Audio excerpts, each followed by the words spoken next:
ہمارے YouTube channel کو subscribe کریں اور ساتھ ہی بیل آئیکن کو ضرور دبائیں تاکہ ہر نئی ویڈیو سب سے پہلے آپ تک پہنچے۔ شکریہ۔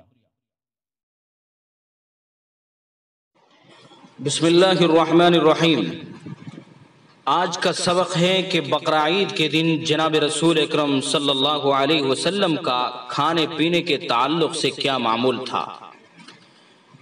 حضرت بریدہ رضی اللہ تعالی عنہ فرماتے ہیں کہ نبی کریم صلی اللہ علیہ وسلم عید کے دن بغیر کچھ کھائے پیے عیدگاہ تشریف نہیں لے جاتے تھے، اور بقرعید کے دن بغیر نماز پڑھے کچھ نہیں کھاتے پیتے تھے۔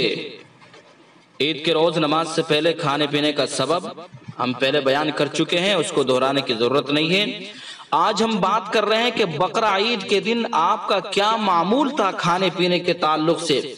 تو روایت سے معلوم ہو گیا ہے کہ جناب رسول اکرم صلی اللہ علیہ وسلم بقرعید کے دن نماز عید سے پہلے کچھ کھاتے پیتے نہیں تھے۔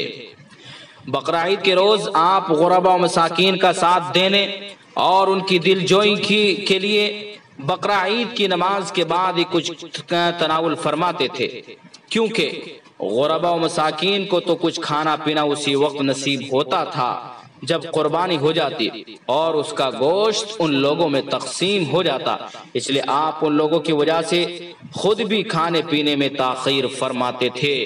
یہ ہے نبی رحمت جناب رسول اکرم صلی اللہ علیہ وسلم کا اپنی امت کے ساتھ شفقت کا معاملہ، کہ یہاں بھی اپنی امت کے غربا و فقراء و مساکین کی رعایت فرما رہے ہیں۔ بہرحال اس روایت سے معلوم ہوا کہ نماز عید سے پہلے جناب رسول اکرم صلی اللہ علیہ وسلم کچھ کھاتے پیتے نہیں تھے، بقرعید کی نماز کے بعد ہی کچھ تناول فرماتے تھے۔ اور کیا تناول فرماتے تھے؟ روایت سے معلوم ہوتا ہے کہ جناب رسول اکرم صلی اللہ علیہ وسلم سب سے پہلے قربانی کا گوشت تناول فرماتے تھے۔ سب سے پہلے قربانی کا گوشت کیوں تناول فرماتے تھے؟ بعض علماء اس کی حکمت یہ بیان فرماتے ہیں کہ چونکہ قربانی کا گوشت ایک برکت والی شے ہے، تو اس لیے سب سے پہلے پیٹ کے اندر وہی گوشت، وہی برکت والی شے جانی چاہیے۔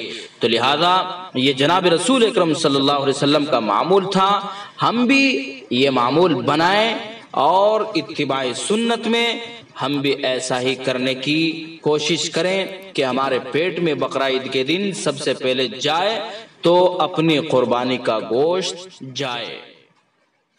ہماری YouTube چینل کو سبسکرائب کریں اور ساتھ ہی بیل آئیکن کو ضرور دبائیں تاکہ ہر نئی ویڈیو سب سے پہلے آپ تک پہنچے۔ شکریہ۔